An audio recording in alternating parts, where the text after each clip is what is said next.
ஓம் நம சிவாய நமக. தென்னாடுடைய சிவனே போற்றி, எந்நாட்டவர்க்கும் இறைவா போற்றி.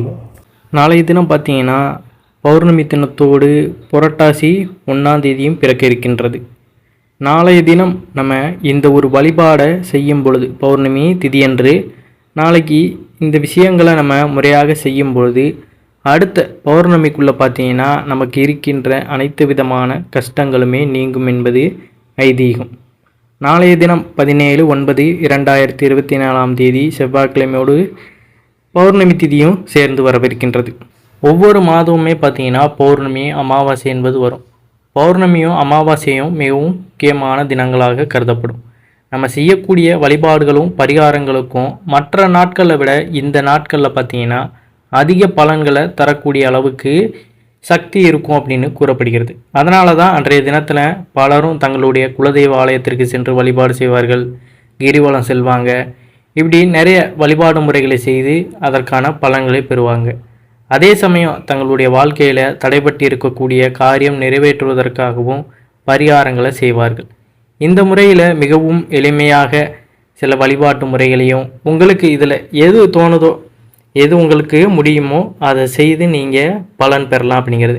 நாளைய தினம் புரட்டாசி 1ஆம் தேதியும் பிறக்கிறப்பதனால இந்த பொருட்களை நாளைய தினம் நம்ம வாங்கும் பொழுது அதனாலேயும் நமக்கு லக்ஷ்மி கடாட்சமானது ஏற்படும்.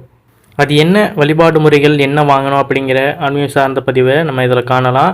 பதிவை தொடர்ந்து பாருங்கள். நம்மளுடைய சேனலுக்கும் முதன்முறையாக வரவங்க சப்ஸ்கிரைப் பண்ணி மறக்காமல் உங்களுடைய நண்பர்களுக்கும் இந்த பதிவானதை பகிர்ந்து கொள்ளுங்கள். சந்திரனோடு தொடர்புடைய நாட்கள் என்பது பெண் தெய்வங்களுக்கு மிகவும் உகந்த நாட்களாக கருதப்படும். அதனால தான் பார்த்தீங்கன்னா பௌர்ணமி தினங்களில் பெண் தெய்வ வழிபாடு என்பது சிறப்புக்குரியது.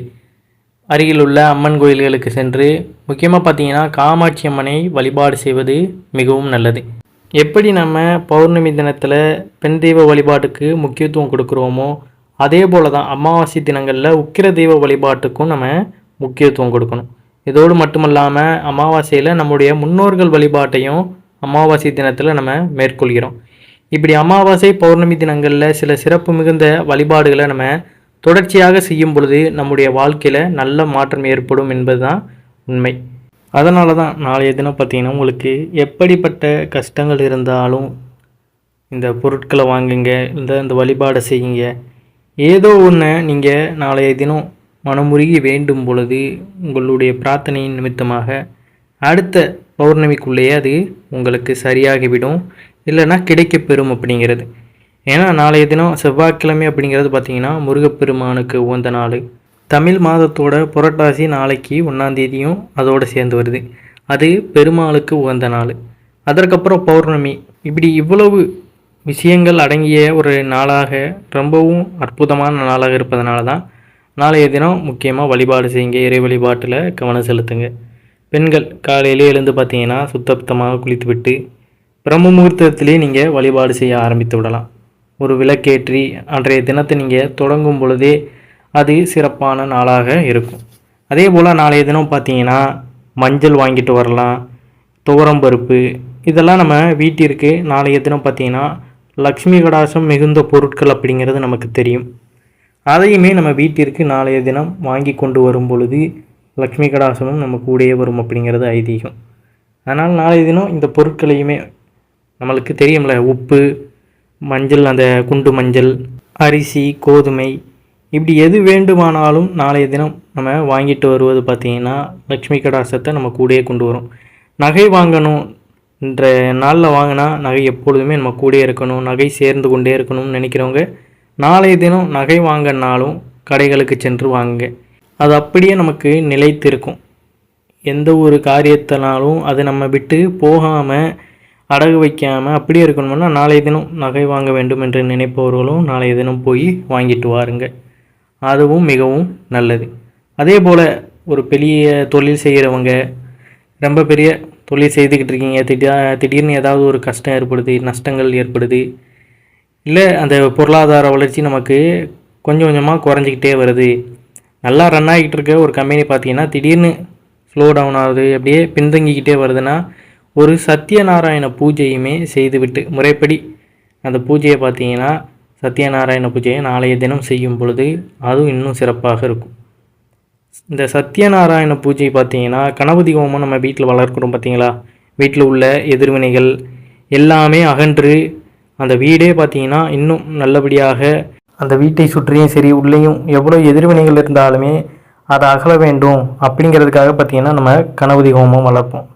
அதே மாதிரி தான் பார்த்திங்கன்னா நம்ம தொழில் செய்கின்ற அந்த விஷயங்கள் சம்மந்தப்பட்ட எல்லாத்துலேயுமே நமக்கு முன்னேற்றம் அடைய வேண்டுமென்றால் சத்யநாராயண பூஜை பார்த்திங்கன்னா நம்ம நாளைய தினம் செய்வது மிகவும் சிறப்பு. அதே போல் பார்த்திங்கன்னா பௌர்ணமி தினத்தன்று பூஜை அறையில் உட்கார்ந்து அம்மன் வழிபாடு செய்பவர்கள் இந்த ஒரு மந்திரத்தையுமே சொல்லி அம்மன் வழிபாடு செய்யுங்க. இதில் பார்த்தீங்கன்னா அந்த அம்மனுடைய அருள் பரிபூர்ணமாக கிடைக்கும். இந்த மந்திரத்தை நீங்கள் கோயிலுக்கு ஆலயங்களுக்கு சென்றாலும் சரி இல்லை வீட்டில் இருந்தாலுமே அம்மனை மனதார நினைத்து கொண்டு இந்த மந்திரத்தையும் கூறுங்க. அது என்ன மந்திரம் அப்படிங்கிறதையும் நம்ம பார்க்கலாம். இதை ரொம்ப பார்த்திங்கன்னா நிறுத்தி நிதானமாக மனதை ஒருநிலைப்படுத்தி நம்ம சொல்லணும். ரொம்ப அவசரமே கிடையாது, கடகடன்னு சொல்லணும் அப்படிங்கிறதெல்லாம் கிடையாது. பொறுமையாக பார்த்திங்கன்னா நிறுத்தி சொல்லணும். அது என்னன்னு பார்க்கலாம். ஓம் ஐம் க்ரீம் க்ளீம் காமாட்சி தேவியே சித்திதாத்ரே நமக. இந்த மந்திரத்தை பார்த்திங்கன்னா நம்ம மனதார எத்தனை முறை கூற வேண்டும் அப்படிங்கிறதுலாம் கிடையாது. நம்ம மனம் சஞ்சலம் இல்லாமல் இருக்கும் பொழுது இந்த மந்திரத்தை நம்ம பூஜையில் உட்காந்தோ இல்லை ஆலயத்திற்கு சென்றோ மனதிலேயே நம்ம உச்சரித்து கொள்ளலாம். பொறுமையாக சொல்லணும். ஓம் ஐம் க்ரீம் க்ளீம் காமாட்சி தேவியே சித்திரதாத்ரே நமக. ரொம்ப சிம்பிளான மந்திரம் தான். இந்த மந்திரத்தை சொல்ல எண்ணிக்கை எல்லாமே அவசியம் கிடையாது. ஒவ்வொரு வார்த்தைகளாக மூச்சை நல்லா உள்ளே இழுத்து வெளியே விட்டு இந்த மந்திரத்தை ரொம்பவும் மெதுவாக உச்சரியுங்கள். அவசரமாக மந்திரத்தை சொல்லி பலன் வேண்டும் என்று நம்ம கேட்கக்கூடாது. எவ்வளவு பொறுமையாக இந்த மந்திரத்தை ராகத்தோடு இழுத்து உச்சாரணம் செய்கிறோமோ அந்த அளவுக்கு பார்த்திங்கன்னா நம்மளுடைய உடம்பில் நல்ல ஆகர்ஷணம் ஏற்படும். நேர்மறை ஆற்றல் அப்படிங்கிறது அதிகரிக்கும். உடம்பை சுற்றி இருக்கக்கூடிய அத்தனை நெகட்டிவ் எனர்ஜிகளுமே பார்த்திங்கன்னா நம்மளை விட்டு விலகும் என்பது நம்பிக்கை. அதுவும் பௌர்ணமி நாட்களில் எந்த நேரத்தில் வேண்டுமென்றாலும் இந்த மந்திரத்தை நம்ம சொல்லலாம். மந்திரத்தை சொல்லும் பொழுது உங்களுக்கு எந்த ஒரு தொந்தரவும் இருக்கக்கூடாது. 15 நிமிடம் மந்திரத்தை சொன்னாலும் அது அமைதியான நேரமாக இருக்க வேண்டும்.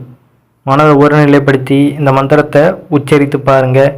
நமக்கே பார்த்திங்கன்னா ஒரு பாசிட்டிவ் எனர்ஜியானதை நம்ம உக்ரகிக்கிற அந்த ஒரு ஃபீலிங்கை நம்மளால் உணர முடியும். இந்த மந்திரத்தை பார்த்திங்கன்னா நீங்கள் கோவிலுக்கு சென்று உங்களால் சொல்ல முடியலை அப்படின்னு எந்த ஒரு பிரச்சனையுமே கிடையாது. வீட்லேயுமே முழு நேரமும் ஏதாவது தொந்தரவு இருக்கும் அப்படிங்கிற பட்சத்தில் நீங்கள் இரவில் கூட இந்த மந்திரத்தை சொல்லலாம். நாளைக்கு பௌர்ணமி திதி பார்த்திங்கன்னா காலையில் 11:43 ஆரம்பித்து அடுத்த நாள் காலை வரை இருக்கும். அதனால் நீங்கள் இரவு கூட நாளைய தினம் இரவு கூட இந்த மந்திரத்தை அமைதியாக பார்த்திங்கன்னா அமர்ந்து சொல்லலாம். அதற்கப்புறம் பார்த்திங்கன்னா சிவபெருமான வழிபாடு செய்வதற்கு நாளைய தினம் கிரிவலம் செல்பவர்களும் திருவண்ணாமலைக்கோ இல்லை அருகில் உள்ள சிவாலயங்களுக்கோ சென்று வழிபாடுகளை செய்யுங்க. பௌர்ணமி என்றாலே பார்த்திங்கன்னா நம்ம நினைவுக்கு வருவதே முதல் விஷயம் கிரிவலம் தான். அண்ணாமலையாரை சென்று தரிசனம் செய்து அவர் அற்பெருஞ்சோதியாக அந்த மலையாக இருக்கின்ற அந்த மலையை நம்ம வலம் வந்து இறைவனை மனதார நினைத்து வலம் வரும் பொழுது அவர் நமக்கு பல வழிகளை பலவிதமான அற்புதங்களை நம்ம வாழ்க்கையில் நிகழ்த்துவார் அப்படிங்கிறது தான். எவ்வளோ பெரிய நோய் நொடிகள் நமக்கு சூழ்ந்திருந்தாலுமே அவரை ஒரு முறை நம்ம பார்த்துட்டு வந்தாலே போதும், அந்த நோய் நொடிகள் எல்லாமே தீர்த்து வைக்கக்கூடிய நமக்கு ஆற்றலை கொடுத்து விடுவார். முழு நம்பிக்கையோடு போகணும். ஒவ்வொரு கிரிவலத்துக்கும் பார்த்திங்கன்னா நம்ம சும்மா ஏதோ ஜாலிக்காக போகிறோம் அப்படின்னு இருக்கக்கூடாது. முழு இறை அருளோடு நம்ம அவரை சுற்றி வரும் பொழுது அந்த அருளாலே நம்மளை குணமாக்குவார் அப்படிங்கிறதா. ஏன்னா நம்ம சாதாரணமாக பார்த்திங்கன்னா கிரிவலம் சென்று விட முடியாது. அப்படி போகிறோம் அப்படின்னாலே பார்த்திங்கன்னா நமக்கு கிடைத்த ஒரு பாக்கியம்தான் அது. அவரோட அனுமதி இல்லாமல் பார்த்திங்கன்னா அவரை வழிபாடு செய்வது அப்படிங்கிறதே நமக்கு ஒரு இல்லாத சூழ்நிலை தான். அவர் அனுமதி கொடுத்து நம்ம அங்கே சென்றுட்டோம்னா நம்ம விளையாட்டுத்தனமாக இருக்கக்கூடாது. முழு இறையருளோட ஈசனை மனதில் முழுவதுமாக நினைத்து கொண்டு நம்ம எந்த ஒரு வழிபாடையும் நம்பிக்கையோடு செய்யணும். மேல் சொன்ன வழிபாடு முறைகளையும் நாளைக்கு செய்து பாருங்கள். கட்டாயம் பார்த்திங்கன்னா மஞ்சள், கல்லுப்பு, தானியங்கள், அரிசி நாளைய தினம் பார்த்திங்கன்னா அரிசி கட்டாயம் நிறைவாக இருக்கணும் காலையில். அதனால் அதையுமே பார்த்திங்கன்னா கொஞ்சோண்டு காலியாகிற மாதிரி இருந்தாலுமே அது இருக்கிற மாதிரி வச்சுக்கோங்க. நாளைய தினம் இவ்வாறான பொருட்களையும் வாங்கி வையுங்க. மேல் சொன்ன மந்திரத்தையுமே அம்மன் கோயில்களுக்கு சென்று உச்சரிங்க. இல்லாத பட்சத்தில் அமைதியான ஒரு சூழலில் அமர்ந்து அம்மனை மனதார நினைத்து கொண்டு வழிபாடுகளை செய்யுங்க. குலதெய்வம் கோயில் இப்படி எல்லா விதமான உங்களுக்கு எது தோதுவோ அந்த இதை செய்து நாளைய தினம் இறையருள் பெற்று கஷ்டங்கள் நீங்கி அடுத்த பௌர்ணமிக்குள்ளே இந்த கஷ்டங்கள் பூராமே நீங்கி விடணும் அப்படிங்கன்னு மனதார நினைத்து கொண்டு வழிபாடுகளை செய்யுங்க. எப்படிப்பட்ட கடன் தொல்லையாக இருந்தாலும் நம்ம வருமானம் கம்மியாக இருக்குது, கடன் நாம் அதிகமாக வாங்கி வச்சிட்டோம் அப்படிங்கிற பட்சத்தில் பார்த்திங்கன்னா அந்த கடனை நம்மளால் கட்டவே முடியலை, ரொம்ப ஒரு தொந்தரவாக இருக்குது, கடன் கொடுத்தவங்க பார்த்திங்கன்னா ரொம்ப நம்மளை ப்ரெஷர் பண்ணுறாங்க அப்படிங்கிற பட்சத்தில் சத்யநாராயண பூஜையை மேற்கொள்ளுங்க. கட்டாயம் பார்த்திங்கன்னா அந்த கடன் தொல்லையிலிருந்து நமக்கு இறைவன் ஒரு வழியை காட்டி அதை முற்றிலுமாக சரி செய்வதற்கான ஏதோ ஒரு சக்தியை நமக்கு அனுப்பி வைப்பார் அப்படிங்கிறது தான். எல்லாமே பார்த்திங்கன்னா நம்பிக்கையின் பாத்திரமாகத்தான் நமக்கு கிடைக்கும். அதனால் செய்கின்ற வழிபாடு முறைகளை முழு நம்பிக்கையோடு செய்யுங்க. அதுதான் முக்கியமான விஷயம். ஏனோ தானோன்னு சரியாகுமா மாட்டாதா நம்பலாமா அப்படிங்கிற மாதிரி நம்ம செய்யக்கூடாது. நுழைஞ்சிட்டாலே நமக்கு அது கட்டாயம் வெற்றி கிடைக்கும் அப்படிங்கிற இந்த ஒரு வார்த்தையை மனதிற்குள்ளே நினைத்து கொண்டு செயல்படுங்க. எல்லாமே வெற்றியாகத்தான் நடக்கும். எல்லா பிரச்சனைகளுமே தீரும். எல்லாம் வல்ல இறைவனை நானும் நாளைய தினம் வேண்டிக் கொள்கிறேன்.